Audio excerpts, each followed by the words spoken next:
মেয়েরই তোর পিঠের চামড়া তুলে নিব, দেখবি তুই। বাজারে যেমন পোকা বেগুন আছে তেমন খানা খদ্দের আছে, আজকেই তোমার বিল লাগিয়ে দিছি।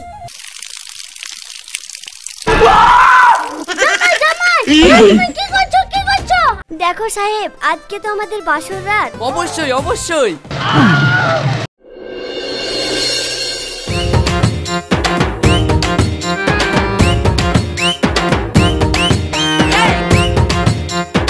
মুশারফ, তাড়াতাড়ি আমার ফোনটা রিচার্জ করে দে তো। দাঁড়া সাহেব, আমার হাতে একটু কাজ আছে, আমার হাতের কাজটা সেরে নেই, তারপরে তো রিচার্জটা করে দিছি।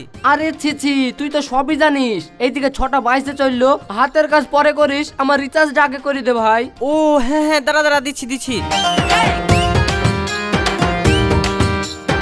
বাপ, তোমার দোকানে এই ফোনটার কভার হবে? যা সাহেব, তোর রিচার্জ হয়ে গেছে।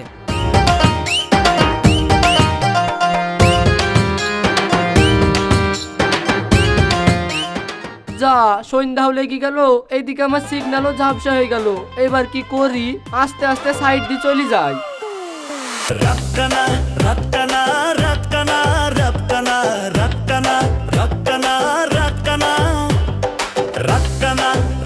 না চাচা, এই ফোনের কভার আমার কাছে হবে না, আপনি অন্য দোকানে দেখেন গা। আচ্ছা ঠিক আছে বাপ।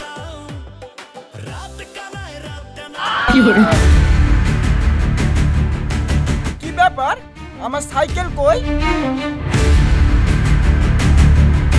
তোমরা কে কোথায় আছো গো? তাড়াতাড়ি আসো গো, আমার সাইকেল চুরি করলি পালিয়ে গেল। তাড়াতাড়ি আসো, তোমরা কে কোথায় আছো? ধরো গো। শালা, এই সন্ধ্যেবেলা তুই আমার সাইকেল চুরি করলি পালিয়ে যাচ্ছিস? মেয়েরই তোর পিঠের চামড়া তুলে নিব, দেখবি তুই। ভাই কি হয়েছে? ভাই কিছু মনে করো না, আসলে আমি শ্বাস লেগে গেলে চোখে একটু কম দেখি। হ্যাঁ চাচা, রাত লেগে গেলে সাহেব একটু চোখে কম দেখে, তাই মনে হয় ভুল করে ওর সাইকেলটা রেখে আপনার সাইকেলটা নিয়ে যাইছিল। আপনি আপনার সাইকেল নিয়ে বাড়ি যান।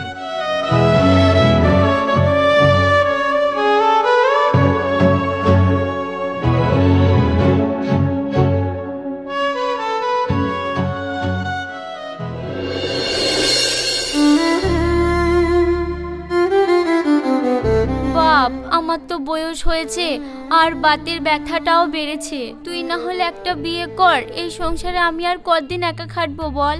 মা, বিয়ে করবো তা তুমি তো আমার সমস্যা সবই জানো। তোমার এই রাতকানা ছেলেকে কোন মেয়ে বি করবে? দেখ বাপ, তাই বলে তোর হাত গুটিয়ে বসে থাকা যায় না। ওই দক্ষিণ পাড়ার ঘটক একটা মেয়ের খোঁজ দিয়েছে, সেই মেয়েটাকে একটা বন্ধু লিগেই দেখে আইগা। মেয়ে যদি তোর পছন্দ হয় আমি ঠিক ঘটককে দিয়ে তোর বিয়ে ফাইনাল করে দিব। তুই বেশি কিছু আবার বলতে যাস না। কিন্তু মা। কোনো কিন্তু না, তুই লুপ করে খেয়ে মেয়েটাকে দেখে আইগা তো, যা করার আমি করছি।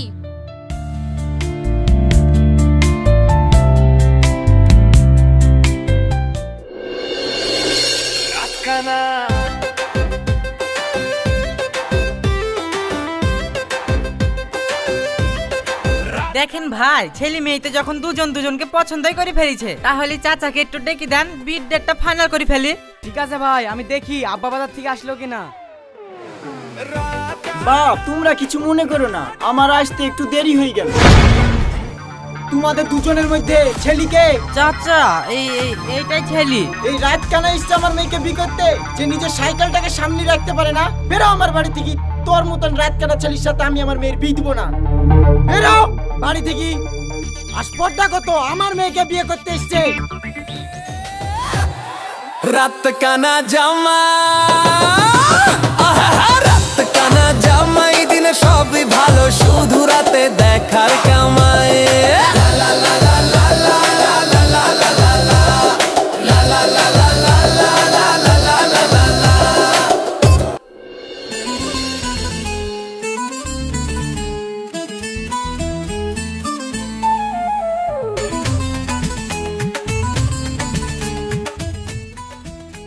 আরে সাহেব কাকা, তুমি এত টেনশন করছো কেন? এই মেয়ের সাথে বিয়ে হয়নি তো কি হয়েছে? তোমার জন্য আমি অন্য মেয়ে দেখে দেবো। ভাইপো, তোমাকে আর মেয়ে দেখতে হবে না। মেয়ে দেখলেও তো তারা আমি রাত কানা বলি বিয়ে আবার ভেঙে দিবে। সাহেব কাকা, তুমি অত ভাবো না তো। বাজারে যেমন পোকা বেগুন আছে তেমন খানা খদ্দের আছে। চলো, একটা মেয়ে রেডি আছে, আজকেই তোমার বিয়ে লাগিয়ে দিছি।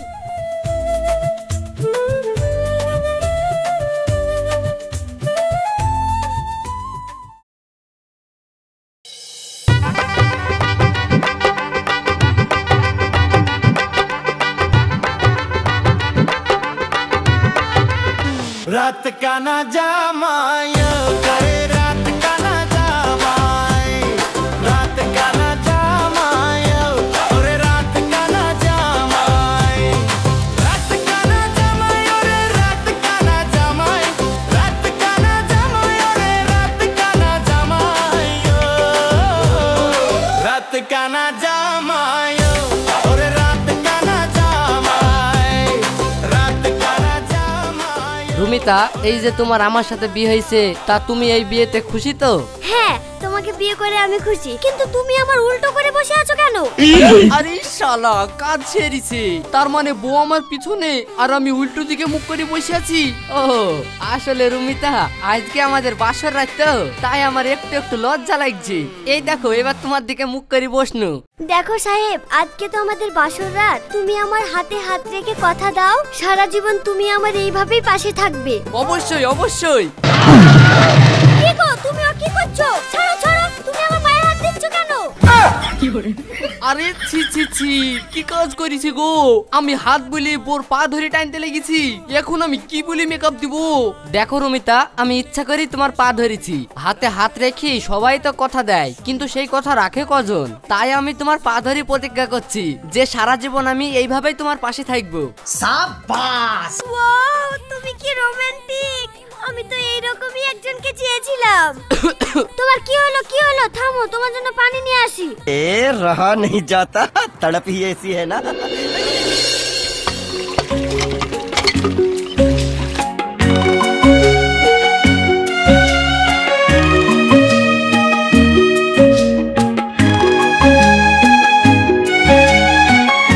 তোমার কথা শুনি ওই রওশনের ঠিক করে মেয়ে বি করিলি তো চলে আসনু, কিন্তু আজকে যে অষ্টমূল্যায় শ্বশুর বাড়ি যেতে হবে, আর শ্বশুর বাড়িতে রাত কাটালেই তো ওরা জেনে যাবে যে আমি রাত কানা, তাহলে আমি কি করব? হ্যাঁ রে, তুই যা তো জোরে জোরে কথা বলছিস, বৌমা আবার শুনতে পাবে না তো? না না, তোমার বৌমা তো এখনো ঘুম থেকেই উঠেনি। আরে ওই সব বাদ দিয়ে আমি এখন কি করব তাই বলো। শোন বাপ, তুই শ্বশুর বাড়িতে গিয়ে সাঁঝ লাগার আগেই ঘরে ঢুকে পড়বি, তাহলে তো হয়ে গেল। মা তুমি বলি খালাস, রাত বিরে যদি আমার পায়খানা বাথরুম পাই তখন তো আমাকে বাইরে বেড়াতেই হবে, তখন আমি কি করব? শোন বাপ, তুই এক কাজ করবি, শ্বশুর বাড়িতে গিয়ে দিন থাকতে থাকতে ঘর থেকে বাথরুম অব্দি পা মেপে নিবি, আবার বাথরুম থেকে পা গুনে গুনে ঘর চলে যাবি। মা মুখের কথা বলতে হয়, তুমি বলে দিলা। পা গুনতি করে যেতে যেতে যদি গুনতি ভুল হয়ে অন্য ঘরে ঢুকে যায় তখন কি হবে? আমার শ্বশুর বাড়িতে তো সব পাশাপাশি ঘর। সে যুক্তিও আমার কাছে আছে, তুই ঘরে যেয়ে সবসময় ধূপকাঠি জ্বালিয়ে রাখবি, বাথরুম থেকে ঘরে ঢোকার সময় যেই ঘর থেকে ধূপকাঠির গন্ধ পাবি সেই ঘরে ঢুকে যাবি, তাহলেই তো হয়ে গেল। ঠিক বলিস মা, তাহলে আমি ঘরে চলে গেল, ব্যাগ ফ্যাগ গুছিয়ে গি, খানিক বাদ দিয়ে তো আমাদেরকে যেতে হবে। ঠিক আছে বাপ, তোরা বেলা থাকতে থাকতে বেরিয়ে যা, তাহলে সাঁঝ লাগার আগে শ্বশুর বাড়ি পৌঁছে যাবি।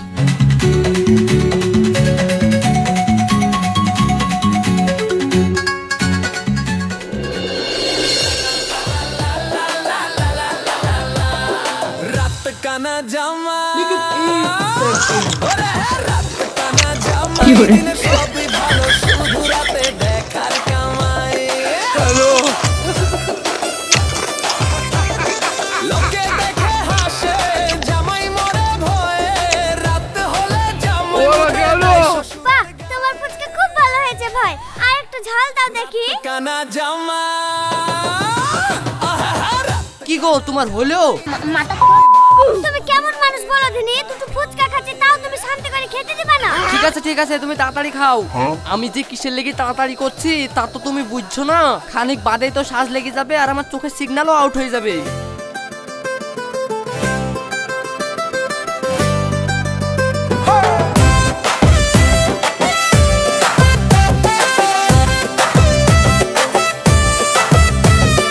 রাত কানা জামাই ওরে রাত কানা জামাই, রাতে একটু হাঁটলেই পড়ে যায় খামাই, দিনে দেখে সবই রাতে অন্ধ ভাই, সন্ধ্যা ৬টা বাজলে চোখের ফিউজ উড়ে যায়।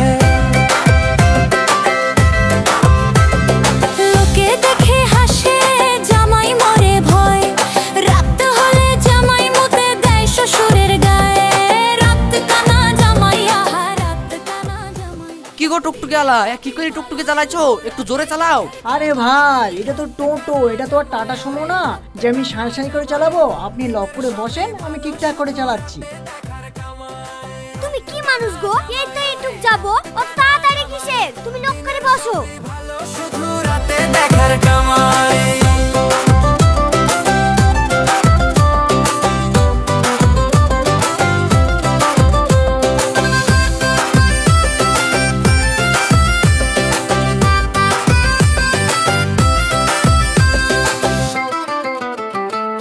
বউ বলে আসতে চলো জামাই যাই জোরে বিপদ বুঝে আগে থেকেই বউকে চেপে ধরে কি হয়েছে কি কি গো, তুমি ওদিকে কোথায় যাচ্ছ? আরে যা, তাহলে কি আমি উল্টো দিকে যাচ্ছিলাম? না না, আমি কোথাও যাচ্ছিনি। এ দেখো, এখানে একটু বাথরুম করবো। তোমার কি বুদ্ধি শুদ্ধি হবে না? তুমি যেখানে সেখানে বাথরুম করছো। বাড়ি চলো, বাড়ি গিয়ে একবারে বাথরুম করবা। কি গো, আসো, দাঁড়িয়ে থাকলে কেন? রুমিতা, তুমি একটু আমার হাতটা ধরো না। হাত ধরবো? কিন্তু কেন? কেন আবার? আমাদের নতুন বিয়ে হয়েছে, আমরা একটু হাত ধরে শ্বশুর বাড়িতে না ঢুকলে শ্বশুর বাড়ির লোক আমাদেরকে বলবে না যে আমাদের মধ্যে মিল মহব্বত নাই? তুমি সত্যি কি রোমান্টিক গো। চলো চলো, তোমার হাত ধরছি।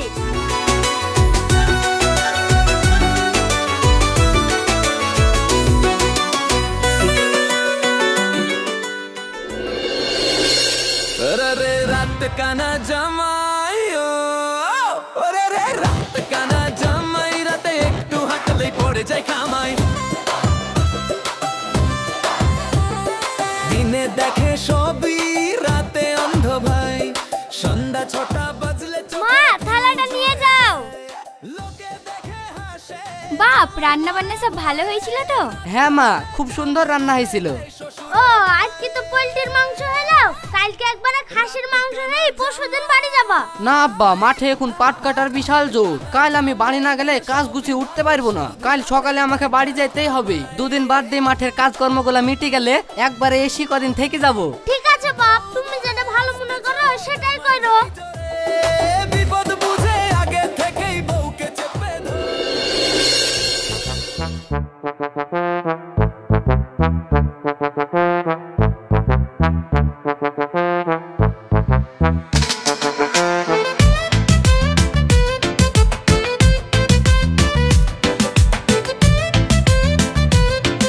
আরে শালা, চাহায় মুখ চাপি গেল। কি যে করি, ধূপকাঠিটা আবার জ্বলছে তো। হ্যাঁ, জ্বলছে তো।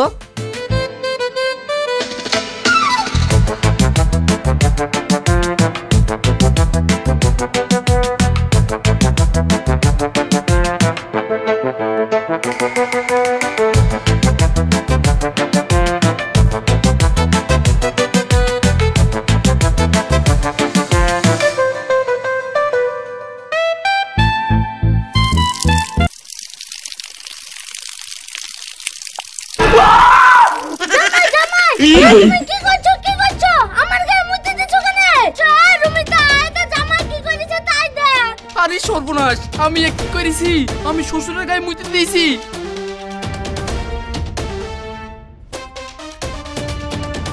আপা, কি হয়েছে কি হয়েছে? কি হলো গো, তুমি এইভাবে চিল্লাছিলা কেন?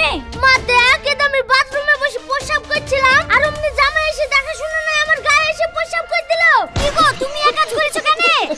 রুমিতা, আসলে আমি অন্ধকারে বুঝতে পারিনি যে আব্বা বাথরুমের ভিতরে আছে, তাই ভুলটা হয়ে গেছে। সে ভুল হয়ে গেছে বুঝলাম, কিন্তু তুমি কোন দিকে তাকিয়ে কথা বলছো? ये फंस गया सी দেখো রুমিতা, এত কিছু যখন ঘটে গেল, আমি আর তোমাদের কাছে কিছু লুকাতে চাইনি। আসলে আমি রাত কানা। সন্ধ্যে 6টার পরে আমি চোখে কিছু দেখতে পাইনি, তাই এই দুর্ঘটনাটা ঘটে গেছে। তুই এত বড় কথাটা আমাদের কাছ থেকে লুকিয়েছিস? আগে জানলে তো আমার মেয়ের তোর সাথে কখনোই দিতাম না। তোকে আমি জামাই বলে মানিনি। তুই আমার বাড়ি থেকে এক্ষুনি বেরিয়ে যা, আমি মেয়ের বিয়ে আবার অন্য জায়গায় দিব। ওগো, তুমি কি বলছো? জামাই যেরকম রাত কানা সেই কথাটা আমাদের কাছে গোপন করেছে, তেমনি আমাদের তো মেয়ের একটা বিয়ে হয়েছে, সেই কথাটাও তো জামাইয়ের কাছে গোপন রেখেছি। এখানে তো দোষী জামাই একা না, দোষী তো আমরাও। তাহলে জামাই একা কেন শাস্তি পাবে? মা, এ আপনি কি বলছেন? হ্যাঁ বাপ, আমি ঠিকই বলছি। এর আগে রুমিতার আরেক জায়গায় বিয়ে হয়েছিল। সেই ছেলে প্রত্যেকদিন মদ খেয়ে এসে আমার মেয়ের গায়ে হাত দিত বলে আমরা তার সাথে ছাড়ছুড় করে নিয়েছি। আর যদি তুমি এই কথা জানার পর আমার মেয়েকে বিয়ে করতে নারাজি হও, তাই আমরা কথাটা গোপন করেছি।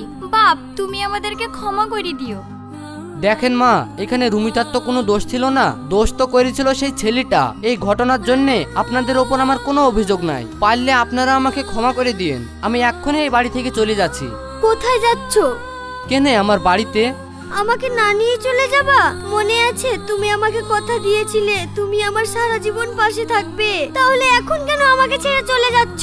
তুমি যদি আমার অতীত জেনেও তুমি আমাকে মেনে নিতে পারো, তাহলে আমি তোমার এই ছোট্ট সমস্যাটাকে মেনে নিতে পারবো না? সাহেব, তুমি বিশ্বাস করো, আমি তোমার সারা জীবন পাশে থাকতে চাই, তাতে তুমি যেমনই হও না কেন।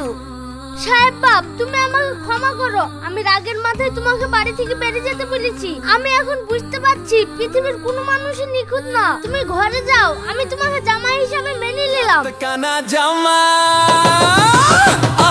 रात का ना